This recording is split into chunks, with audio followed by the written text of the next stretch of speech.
I'm Dave, and this is Austin Eats. I'm going to grill some burgers later today, and I want to make some buns that are a little bit special. I'm making a brioche bun, but rather than butter, I'm going to use beef tallow, specifically Wagyu beef tallow, in the dough. I'm also starting with a sourdough starter and using very little yeast in the dough. So, it's a sourdough brioche bun made with beef tallow. It's going to be great, and it's right here on Austin Eats.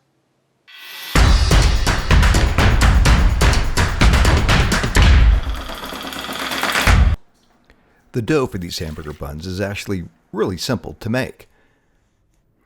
I have some warm milk and I'm adding the instant dry yeast.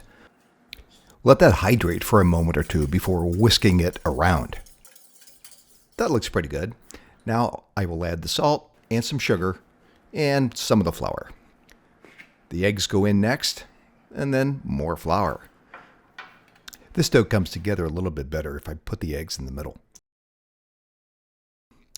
Stir this around for a bit. Now I'm adding the sourdough starter. Blend this well with the paddle attachment. You'll notice the dough is really soft, and that's okay. Time to change over to the dough hook. Add a little bit more of the flour and start adding the beef tallow. Remember, I'm not adding any butter to this dough, only beef tallow. I'll continue adding a little bit of flour and beef tallow until all of the flour and beef tallow are incorporated. This dough is so sticky I had to stop the mixer and push down the dough 3 or 4 times. Well, the dough has finally come together, and I'm ready for the next step. This dough is going to go into a dough tub and will sit on the counter for about 3 hours.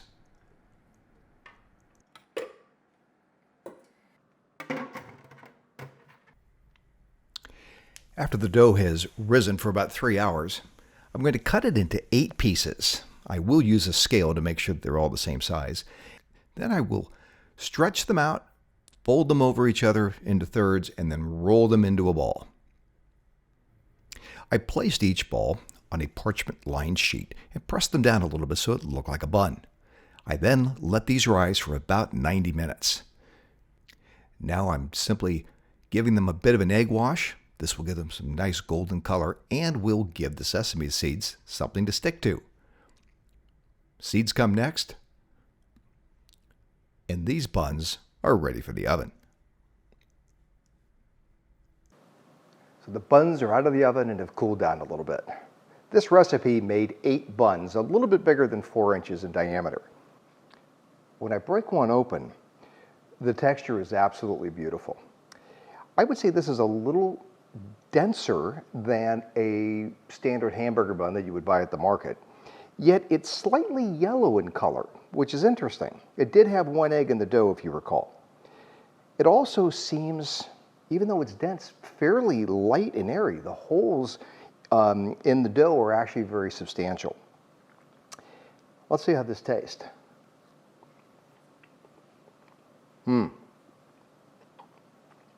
Wow. So it certainly tastes like a brioche bread.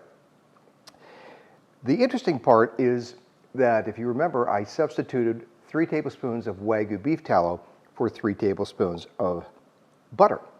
And while that changes the texture and the feel a little bit, and I actually really like it, it does not give you any beef flavor really whatsoever in the actual roll. If you recall, I used 2/3 of a cup of sourdough starter.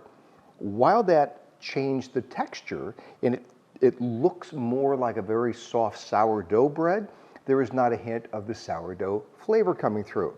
So interesting that both of those changes yielded a really wonderful result, and I can't wait to see how these taste on a burger. Let's find out. Perfect. These buns were fantastic, and they were used in the Burger Challenge video, the Smash versus Grilled Burger Challenge. Hey, if you liked the video, let me know, and please subscribe. I've got new videos coming out every week. See you next time on Austin Eats.